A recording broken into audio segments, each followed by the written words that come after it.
Good morning दोस्तों, स्वागत है आपका आज के मुख्य समाचारों में। जी हां दोस्तों, आपको यहां पर देखने को मिलेंगी आज दिन भर की तमाम बड़ी खबरें, मुख्य समाचार, ब्रेकिंग न्यूज अपडेट्स के रूप में। तो दोस्तों, आप सभी लोगों से रिक्वेस्ट है इस वीडियो को ज्यादा से ज्यादा लाइक और शेयर करें।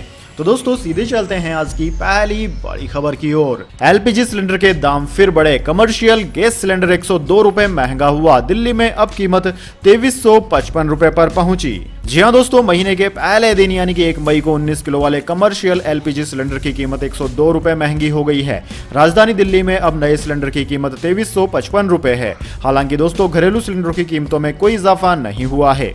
इससे पहले कमर्शियल सिलेंडरों के दाम 1 अप्रैल को बढ़े थे, तब इसकी कीमत में 250 रुपए का इजाफा किया गया था। दोस्तों, इंडियन ऑयल कॉर्पोरेशन (आईओसी) के अनुसार 19 किलोग्राम का एलपीजी सिलेंडर आज राजधानी दिल्ली में खरीदने पर आपको 2355.5 रुपए में मिलेगा। 23 अप्रैल तक इसकी कीमत 2253 रुपए थी। इसके बाद दोस्तों, अगली बड़ी खबर। दिल्ली के स्कूल से पढ़ाई करने वाले मूल चंदानी को यूएसए की खुफिया एजेंसी सीआईए का तकनीकी अधिकारी नियुक्त किया गया।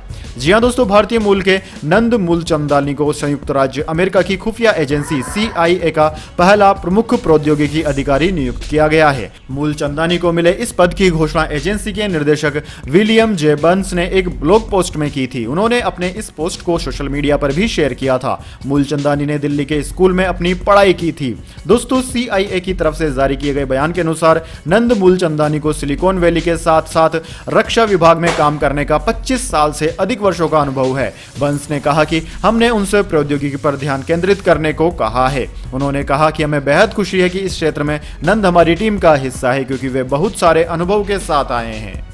इसके बाद दोस्तों, अगली बड़ी खबर। जम्मू कश्मीर के कुलगांव में लश्कर का एक हाइब्रिड आतंकवादी गिरफ्तार। हथियार, गोला बारूद हुए बरामद। जी हां दोस्तों, जम्मू कश्मीर के कुलगांव जिले से सुरक्षा बलों ने रविवार को लश्कर ए तैयबा के एक हाइब्रिड आतंकवादी को गिरफ्तार किया है। पुलिस ने यह जानकारी दी है। दोस्तों, कश्मीर जोन पुलिस ने ट्वीट किया कि कुलगांव पुलिस और सेना ने प्रतिबंधित आतंकी संगठन लश्कर ए तैयबा के एक हाइब्रिड आतंकवादी यासीन यूसुफ भट्ट को गिरफ्तार किया, जो गाड़ीहामा कुलगांव का रहने वाला है। पुलिस ने कहा कि आतंकवादी के पास से हथियार और गोला बारूद, पिस्तौल, 2 ग्रेनेड तथा पिस्तौल के 51 कारतूस बरामद किए गए। दोस्तों, अधिकारियों के अनुसार एक हाइब्रिड आतंकवादी वह होता है जो अपने आकाओं द्वारा सौंपे गए काम को करता है और फिर अपने सामान्य जीवन में लौट जाता है तथा अपने अगले अभियान का इंतजार करता है। इससे पहले दोस्तों, 26 अप्रैल को ही सुरक्षा बलों ने जम्मू कश्मीर के कुलगांव जिले में 5 की हत्या के आरोपी 3 आतंकवादियों समेत कुल 5 आतंकवादियों को गिरफ्तार किया था। पुलिस के एक प्रवक्ता ने बताया कि इस साल मार्च में एक पंच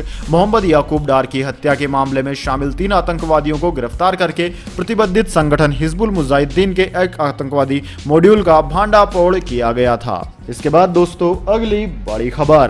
प्रधानमंत्री मोदी ने 3 देशों की यात्रा से पहले कहा, यूरोप का दौरा चुनौतियों से भरे समय में कर रहा हूं।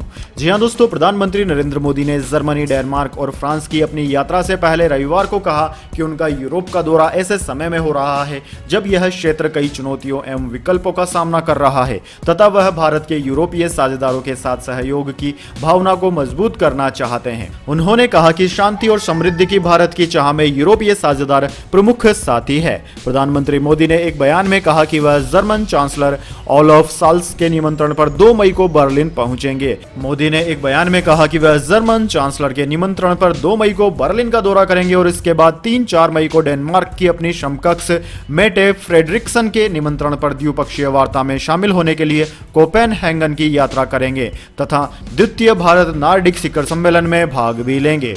इसके बाद दोस्तों, अगली बड़ी खबर। कोरोना की रफ्तार में तेजी। 24 घंटे में आए 3,324 नए मामले, 40 की मौत। जानिए दिल्ली का क्या है हाल। जी हां दोस्तों, देश में कोरोना के मामले तेजी से बढ़ते जा रहे हैं। रविवार को बीते 24 घंटे के दौरान कोरोना वायरस से 3,324 नए मामले सामने आए। शनिवार के मुकाबले ये आंकड़े 364 ज्यादा हैं। दोस्तों, डेली पॉजिटिविटी रेट बढ़कर 0.71% हो गया है।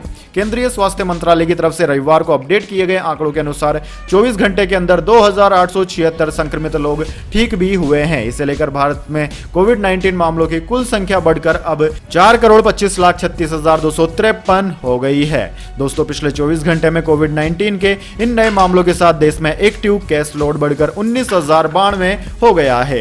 वहीं दोस्तों इसके साथ ही सरकार ने अभी चौथी लहर को लेकर कोई दावा नहीं किया है। लगातार बढ़ रहे कोविड संक्रमण के मामले इस बात की ओर इशारा कर रहे हैं कि कोविड की चौथी लहर देश में दस्तक दे चुकी है। कुछ हेल्थ एक्सपर्ट्स ने भी चौथी लहर की आशंका जाहिर की है। इसके बाद दोस्तों अगली बड़ी खबर, अमेरिकी सांसद ने घमंडी अरबपति को लेकर किया ट्वीट तो एलन मस्क ने दिया जवाब, कहा फ्लर्ट करना बंद करें।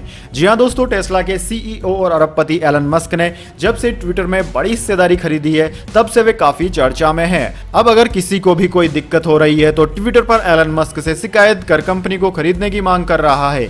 वहीं खुद मस्क भी इसके खूब मजे ले रहे हैं। अब एक अमेरिकी सांसद के साथ एलन मस्क की ट्विटर पर हुई नोकझोंक काफी वायरल हो रही है। दरअसल दोस्तों यूएस के सांसद एलेक्जेंड्रिया ओकासियो-कोर्टेज ने एक ट्वीट किया था जिसमें उन्होंने एक अरबपति का जिक्र करते हुए उसे घमंडी करार दिया। इसमें उन्होंने नफरत को लेकर बढ़ रहे अपराधों का जिक्र किया। उन्होंने कहा कि ये इसलिए हो रहा है क्योंकि अपने घमंड की समस्या वाले कुछ अरबपति बड़े कम्युनिकेशन प्लेटफॉर्म्स को चला रहे हैं। अमेरिकी सांसद के इस ट्वीट में किसी का भी नाम नहीं लिया गया था, लेकिन यह साफ था कि वो एक ऐसे अरबपति की बात कर रहे हैं जो एक बड़े सोशल मीडिया प्लेटफॉर्म को चलाता है। ऐसे में एलन मस्क ने इस ट्वीट का तुरंत जवाब दिया। मस्क ने कहा कि मुझ पर मरना बंद कर दीजिए, मैं काफी शर्मिला हूं।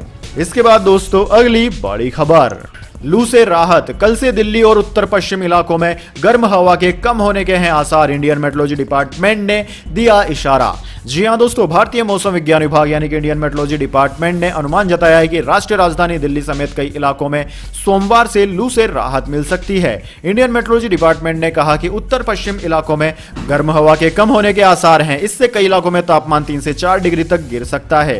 दोस्तों आईएमडी के मुताबिक हिमाचल प्रदेश, पंजाब, हरियाणा, चंडीगढ़, दिल्ली, दक्षिण यूपी, कच्छ और पूर्वी राजस्थान में लू का प्रकोप कम होगा और इस क्षेत्र में लोगों को गर्मी से राहत मिल सकेगी। दोस्तों मौसम विभाग ने ताजा बुलेटिन में कहा कि 1 मई से लेकर 3 मई के दौरान मध्य भारत, विदर्भ के अलग अलग हिस्सों में हीट वेव की स्थिति बनी रहेगी। मध्य प्रदेश, छत्तीसगढ़, तेलंगाना और पश्चिमी राजस्थान में भी 1 और 2 मई को लू की स्थिति रहेगी। उधर दोस्तों राष्ट्रीय राजधानी दिल्ली में लू की स्थिति आज जारी है, लेकिन अगले 2 दिन यहां पर तापमान में गिरावट दर्ज की जाएगी। इसके बाद दोस्तों अगली बड़ी खबर, कर्नाटक में कश्मीरी पंडितों के बच्चों को मिलेगी मुफ्त शिक्षा, इस संस्थान ने कर दिया ऐलान। जी हां दोस्तों, द कश्मीर फाइल्स के बाद कश्मीरी पंडितों का मुद्दा एक बार फिर चर्चा में आया है। इसे लेकर खूब राजनीति भी हुई। वहीं अब कर्नाटक के दक्षिण कन्नड़ जिले में एक शैक्षणिक संस्थान ने ऐलान किया है कि वह उन कश्मीरी पंडितों के बच्चों को मुफ्त शिक्षा देगा जो अपने मूल निवास से विस्थापित होकर देश में कहीं और बस गए हैं। दक्षिण कन्नड़ जिले के पुत्तूर तालुक में स्थित अंबिका महाविद्यालय ने यह प्रस्ताव रखा है जिसमें कश्मीरी पंडितों के हितों की बात कही गई है। साथ ही उनके बच्चों की पढ़ाई मुफ्त करने का ऐलान किया गया है। संस्थान के संयोजक सुब्रमण्यम नट्टोज ने पुत्तूर में मीडिया के सामने यह ऐलान किया और कहा कि द कश्मीर फाइल्स फिल्म देखने के बाद वह कश्मीरी पीड़ितों की दुर्दशा से दुखी है। इसके बाद ही उन्होंने अपना यह फैसला लिया। इसके बाद दोस्तों अगली बड़ी खबर, केजीएफ चैप्टर 2 ने पार किया 1000 करोड़ का आंकड़ा, ऐसा करने वाली पहली फिल्म बनी। जी हां दोस्तों, कन्नड़ सुपरस्टार यश की फिल्म केजीएफ चैप्टर 2 का जलवा बरकरार है। रिलीज के लगभग 17 दिन बाद भी फिल्म बॉक्स ऑफिस पर ताबड़तोड़ कमाई कर रही है। वर्ल्ड वाइड कलेक्शन की बात करें तो केजीएफ चैप्टर 2 ने 1000 करोड़ रुपए का आंकड़ा पार कर लिया है, जिसकी उम्मीद पहले से ही जताई जा रही थी। दोस्तों शनिवार 30 अप्रैल को फिल्म ने ऐसा कर इतिहास रच दिया। फिल्म ने 16 दिनों में वर्ल्ड वाइड 1000 करोड़ का कारोबार किया। आमिर खान के दंगल, बाहुबली 2 और आरआर के बाद 1000 करोड़ रुपए कमाने वाली यह चौथी फिल्म बन गई है। दोस्तों केजीएफ 2 को लेकर फिल्म एक्सपर्ट्स द्वारा यह अंदाजा पहले से ही लगाया जा रहा था कि यह फिल्म कई बड़े रिकॉर्ड्स को तोड़ने का काम करेगी। इसके बाद दोस्तों अगली बड़ी खबर, फ्यूल की ऊंची कीमतों का असर, अप्रैल में पेट्रोल डीजल की बिक्री करीब करीब फ्लैट रही। सिलेंडर के दाम 50 रुपए बढ़ने से खपत 9.1% घट गई। जी हां दोस्तों, देश में अप्रैल के महीने में रसोई गैस की खपत रिकॉर्ड कीमतों के कारण गिर गई है, जबकि पेट्रोल डीजल की सेल्स में ज्यादा अंतर नहीं आया है। अप्रैल में पेट्रोल की बिक्री पिछले महीने यानी कि मार्च की तुलना में 2.1% ही बढ़ी। डीजल की डिमांड करीब करीब फ्लैट रही। रसोई गैस की खपत में महामारी के दौरान लगातार बढ़ोतरी दिखी थी, लेकिन अप्रैल महीने में खपत मार्च की तुलना में 9.1 1% गिर गई।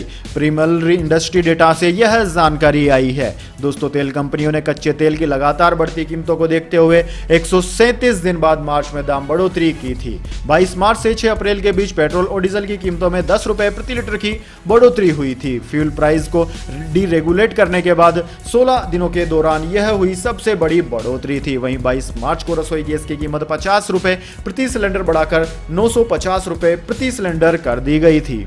इसके बाद दोस्तों, अगली बड़ी खबर। गुजरात के भरूच में बोले केजरीवाल, एक मौका दो, अगर काम करके नहीं दिखाया तो बाहर निकाल देना। जी हां दोस्तों, गुजरात में इस साल के अंत में चुनाव होने की संभावनाएं हैं। चुनावों को अभी कुछ वक्त बाकी है, लेकिन आम आदमी पार्टी ने अभी से गुजरात चुनाव को लेकर रणनीति बनाना शुरू कर दिया है। रविवार को दिल्ली के मुख्यमंत्री अरविंद केजरीवाल ने गुजरात के भरूच में आदिवासी संकल्प महासम्मेलन में भाग लिया। यहां रैली को संबोधित करते हुए उन्होंने गुजरात में बदलाव की पैरवी की। इसके लिए सीएम केजरीवाल ने दिल्ली और हाल ही में पंजाब में बनी सरकार के बेहद सफल माल को जनता के सामने पेश किया। आप संयोजक अरविंद केजरीवाल ने कहा कि आज गुजरात में सरकारी स्कूलों की हालत बहुत खराब है। यहां 6000 स्कूलों को बंद कर दिया गया है। कई स्कूलों की दीवारें जर्जर हो गई है। कुछ स्कूलों में तो 7 कक्षा के बीच एक टीचर है, जबकि कई स्कूल तो ऐसे हैं जहां एक भी शिक्षक नहीं है। कितने लाख बच्चों का भविष्य खराब हो रहा है। उन्होंने कहा कि यह सब बदल सकता है, हमने दिल्ली में यह करके दिखाया है। केजरीवाल ने जनता से कहा कि अगर हम यह न करें तो हमें बाहर निकाल फेंकना।